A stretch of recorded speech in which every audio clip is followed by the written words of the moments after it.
ನಿಜಕ್ಕೂ ಹೋರಾಟದಲ್ಲಿ ಭಾಗ ಇಲ್ಲ. ಇವತ್ತು ನಾವು ಭೂಮಿ ಕೊಡ್ತೀವಿ ಅಂತ ಏನು ಹಸಿರು ಶಾಲೆ ಹಾಕ್ಕೊಂಡು ಬಂದಿದ್ದಾರೆ, ಅವರು ಹೋರಾಟದಲ್ಲೇ ಇಲ್ಲ. ಹೀಗಾಗಿ ಹೋರಾಟದಲ್ಲಿ ಭಾಗ ಇಲ್ಲ. ಬದಲಾಗಿ ಈ ರೀತಿಯಾದಂಥ ಕುತಂತ್ರಗಳನ್ನು ಸರ್ಕಾರ ಎಲ್ಲ ಕಾಲದಲ್ಲೂ ಮಾಡಿದೆ, ಮುಂದೆಯೂ ಕೂಡ ಮಾಡುತ್ತೆ. ಈ ಮಧ್ಯೆ ಸರ್ಕಾರದ ಡಬಲ್ ಸ್ಟ್ಯಾಂಡರ್ಡ್ ದ್ವಂದ್ವ ಹೇಗಿದೆ ಅಂತಂದರೆ, ಒಂದು ಕಡೆ 10 ದಿನ ಟೈಮ್ ಕೊಡಿ, ಕಾನೂನು ತೊಡಕನ್ನು ನಿವಾರಿಸ್ತೀವಿ ಅಂತ ಹೇಳಿ, ಮತ್ತೊಂದು ಕಡೆ ಏನು ಮಾಡಿದ್ದಾರೆ ಮೇಡಮ್, ಡಿಫೆನ್ಸ್ ಕಾರಿಡಾರ್ಗೆ ಪರ್ಮಿಷನ್ ಕೇಳೋದಕ್ಕೆ ಮೊನ್ನೆ ದೆಹಲಿಗೆ ಹೋಗಿ ರಕ್ಷಣಾ ಮಂತ್ರಿನ ಭೇಟಿ ಮಾಡಿ ಬಂದಿದ್ದಾರೆ. ಈಗ ಇಲ್ಲಿ ಡಿಫೆನ್ಸ್ ಕಾರಿಡಾರ್ ಮಾಡ್ತೀವಿ ಅಂತ ಹೇಳ್ತಿದ್ದಾರೆ. ಇಂಡಸ್ಟ್ರಿಯಲ್ ಪರ್ಪಸ್ಸಿಗೆ ಇವರು ಅಕ್ವಿಸಿಷನ್ ಮಾಡೋದಾದರೆ ಇವ್ರಿಗೆ ಏನು ಮಾಡಬೇಕು ಅನ್ನೋದು ಮುಂಚೆನೇ ಗೊತ್ತಿರಬೇಕಾಗಿತ್ತು. ಪರ್ಮಿಷನ್ ಮುಂಚೆನೇ ತೊಗೊಂಡು ಬರಬೇಕಾಗಿತ್ತು. ಇವ್ರ ಹತ್ರ ಪರ್ಮಿಷನ್ ಇರಲಿಲ್ಲ. ಈ 10 ದಿನಗಳಲ್ಲಿ ಇವರು ಪರ್ಮಿಷನ್ ತೊಗೊಳಕ್ಕೆ ಹೋಗಿದ್ದಾರೆ. ಇನ್ನೊಂದು ಡಿಫೆನ್ಸೇ ಮಾಡೋದಾದರೆ, ಡಿಫೆನ್ಸ್ ಕಾರಿಡಾರೇ ಮಾಡೋದಾದರೆ ನೇರ ಸೆಂಟ್ರಲ್ ಗೌರ್ಮೆಂಟೇ ಅಕ್ವಿಸಿಷನ್ ಮಾಡ್ಬೋದು. ಅದನ್ನು KDBಗೆ ಅಕ್ವೈರ್ ಮಾಡಿ KDB ಮೂಲಕ ಡಿಫೆನ್ಸ್ ಕಾರಿಡಾರಿಗೆ ಕೊಡೋ ಅಂಥದ್ದೆಲ್ಲ ಇದೆಲ್ಲ ಶುದ್ಧ ನಾಟಕ. ಇದು ಸಂದರ್ಭನೇ ಅಲ್ಲ, ಇದು ಪರಿಸ್ಥಿತಿ ಆಗಿಲ್ಲ. ಕಾನೂನು ಪ್ರಕಾರ ಅವ್ರು ನೇರ ಅಕ್ವಿಸಿಷನ್ ಮಾಡ್ಬೋದಾಗಿತ್ತು. ಹಾಗಾಗಿ ಇದು ನಮಗೆ ಮೇಲ್ನೋಟಕ್ಕೆ ಕಾಣಿಸೋದೇನಪ್ಪ ಅಂತಂದರೆ, ಇವರಿಗೆ ಯಾವ ಉದ್ದೇಶಕ್ಕೆ ಅಕ್ವಿಸಿಷನ್ ಮಾಡಬೇಕು. ಯಾಕಂದರೆ ಅಕ್ವಿಸಿಷನ್ ಪ್ರಿಲಿಮಿನರಿ ನೋಟಿಫಿಕೇಷನ್ ಕೊಟ್ಟವ್ರು ಇವರಲ್ಲ, ಕಾಂಗ್ರೆಸ್ ಸರ್ಕಾರ ಅಲ್ಲ, ಬಿ ಜೆ ಪಿ ಸರ್ಕಾರ ಇದ್ದಾಗ ವಿರೋಧ ಪಕ್ಷದ ನಾಯಕರು ಸಿದ್ದರಾಮಯ್ಯನವರಾಗಿದ್ದರು. ಸಿದ್ದರಾಮಯ್ಯನವರು ನಾವು ನಮ್ಮ ಸರ್ಕಾರ ಬಂದರೆ ಇದನ್ನು ವಾಪಸ್ ತೊಗೊಳ್ತೀವಿ ಅಂತಲೂ ಹೇಳಿದರು. ಸದನದಲ್ಲಿ ಇದನ್ನು ವಿರೋಧ ಮಾಡಿದರು. ವಾಪಸ್ ತೊಗೊಳ್ಳಿ ಅಂತ ಅವರೇ ಡಿಮಾಂಡ್ ಮಾಡಿದರು. ಈಗ ನಾವು ಕೇಳ್ತಾ ಇರೋದೇನು, ನುಡಿದಂತೆ ನಡೆಯೋ ಸರ್ಕಾರ ಅಂತ ಹೇಳ್ತೀರಿ. ನೀವು ನುಡಿದಂತೆ ನಡೆದು ಬಿಡಿ ಅಷ್ಟೇ. ನೀವು ಹೇಳಿರೋ ಮಾತ್ರ ಪ್ರಕಾರ ನಡ್ಕೊಳ್ಳಿ. ಅಲ್ಲ ಮೇಡಮ್, ಈ 10 ದಿನಗಳ ನೀವು ಏಪ್ರಿಲ್ 4ನೇ ತಾರೀಕು ಸಭೆ ಇದ್ದಿದ್ದು. ಆವತ್ತು ನಮಗೆ ಕಾನೂನಿನ ತೊಡಕುಗಳಿದ್ದಾವೆ.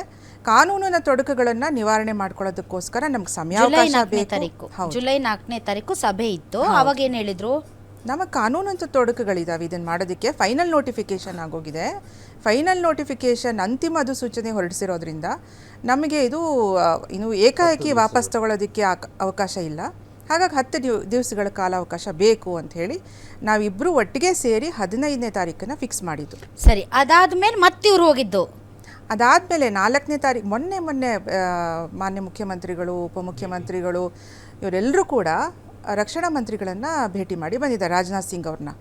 ಅವ್ರ ಪತ್ರದಲ್ಲಿ ಬರೆದಿರೋದೇನಪ್ಪ ಅಂತಂದರೆ, ಚಿಕ್ಕಬಳ್ಳಾಪುರ, ಕೋಲಾರ, ದೇವನಹಳ್ಳಿ ಇಲ್ಲೆಲ್ಲ ಕಡೆ ಮತ್ತು ಹುಬ್ಬಳ್ಳಿ, ಧಾರವಾಡ ಇಲ್ಲಿ ನಾವು ಡಿಫೆನ್ಸ್ ಕಾರಿಡಾರ್ನ ಮಾಡೋದಕ್ಕೆ ಭೂಮಿ ಕೊಡೋದಕ್ಕೆ ತಯಾರಿದ್ದೀವಿ.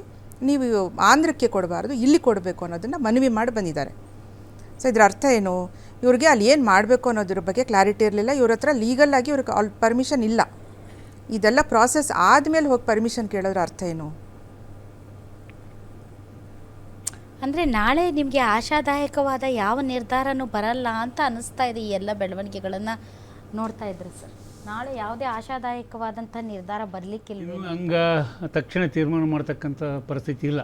ಯಾಕಂತ ಕೇಳ್ರಿ, ಇದು ಚಳುವಳಿ ಎಷ್ಟರ ಮಟ್ಟಿಗೆ ವ್ಯಾಪಕವಾಗಿ ಆವರಿಸ್ತಂದರೆ, ಭಾರತ ದೇಶದ ಅನೇಕ ರೈತ ಚಳುವಳಿಗಳು, 30ಕ್ಕೂ ಹೆಚ್ಚು ಸಂಘಟನೆಗಳು, ಇಡೀ ಈ ಕೇಂದ್ರ ಸಮಿತಿ ಅಂದರೆ ಇವ್ರದ್ದು ಕಾಂಗ್ರೆಸ್ ಕಮಿಟಿ ಏನೈತಲ್ಲ, ಮಲ್ಲಿಕಾರ್ಜುನ್ ಖರ್ಗೆ, ರಾಹುಲ್ ಗಾಂಧಿ ಅವರಿಂದ ಹಿಡಿದು ನಾಳೆ ಇಡೀ ದೇಶವ್ಯಾಪ್ತಿ ಹೋರಾಟ ಆಗುತ್ತೆ. ಇವರೇನಾದರೂ ಕೈ ಬಿಟ್ಟರೆ ಈ ಅಪಾಯ ರಾಜ್ಯ ಸರ್ಕಾರಕ್ಕೆ ಮನವರಿಕೆ ಮಾಡ್ತಕ್ಕಂಥ ರೀತಿಯಲ್ಲಿ ಎಲ್ಲ ಚಳುವಳಿಗಾರರು ಈಗಾಗಲೇ ಅವರಿಗೆ ಮಾಹಿತಿ ಕೊಟ್ಟಿದ್ದಾರೆ.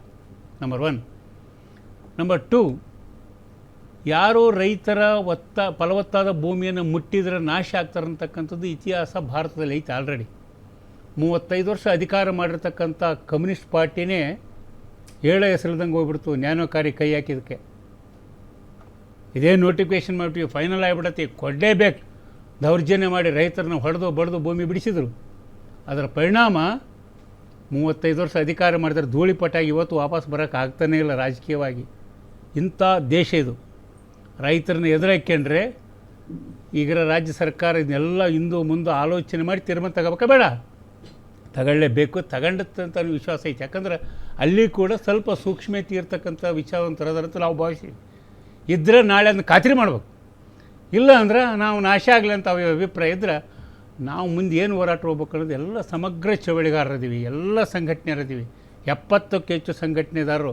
ಬರೀ ದೇವನಹಳ್ಳಿ ಹೋರಾಟ ಉಳಿದಿಲ್ಲ. ಇದು ಭಾರತ ದೇಶದ ಪ್ರಮುಖ ಭೂಮಿಯ ಹೋರಾಟ ಇವತ್ತು ಪರಿವರ್ತನೆ ಆಗಿದೆ. ಅದರ ಮಾಹಿತಿ ಇಂಟೆಲಿಜೆನ್ಸ್ಗೆ ಐತಿ, ಸರ್ಕಾರಕ್ಕೆ ಐತಿ, ಎಲ್ಲರಿಗೂ ಐತಿ.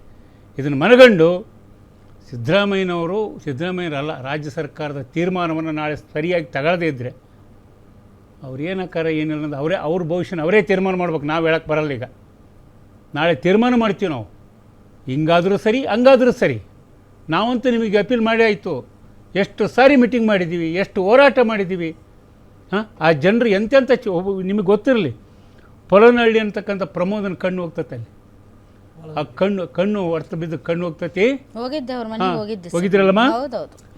ಅವ್ರ ಮಗಳು ಮಕ್ಕಳು ಅವ್ರ ಮಿಸ್ಸಸ್ ಇದ್ದಾರೆ. ಮೇಡಮರೇ, ಪರಿಣಿಕಾ ಅಂತೇಳಿ 4 ವರ್ಷದೊಂದು ಮಗು, ಇನ್ನು LKG UKG ಕೂಡ ಇಲ್ಲ.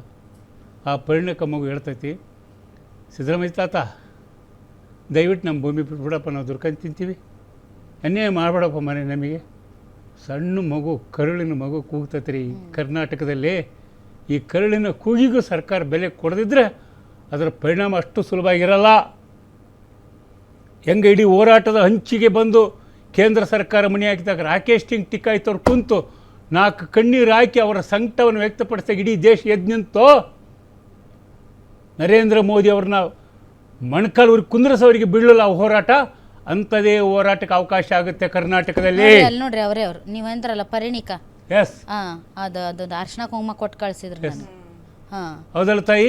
ಅಂತ ಪರಿಸ್ಥಿತಿ ಬರ್ತೈತಿ. ಅದ ನೋಡ್ರಿ, ಅದು ಹುಡುಗಿ ಕೆಳಗೈತೆ, ಅದು ಅವ್ರ ತಮ್ಮ, ಅವ್ರ ಮಿಸ್ಸಸ್ ಅವರು. ನೋಡ್ರಿ ಅಲ್ಲಿ ಹೋಗಿದ್ದೀರಿ ನೋಡಿ ನೀವು. ಹೌದು ನೋಡ್ರಿ, ಅರ್ಶಿನ ಕುಂಕುಮ ಕೊಟ್ಟು ಕಳಿಸಿದ್ರು. ಎಸ್, ನೋಡ್ರಿ, ಇದು ಸತ್ಯ ಘಟನೆ. ಇದು ಅಷ್ಟು ಸುಲಭ ಇಲ್ಲ. ನೀವು ಗ್ರೌಂಡ್ ರಿಪೋರ್ಟ್ ಎಲ್ಲ ಭಾಳ ಸ್ಟಡಿ ಮಾಡಿದ್ದೀರಿ, ಭಾಳ ಸಾರ್ಥಕವಾದ ಈ ಕೆಲಸ ಮಾಡಿದ್ದೀರಿ.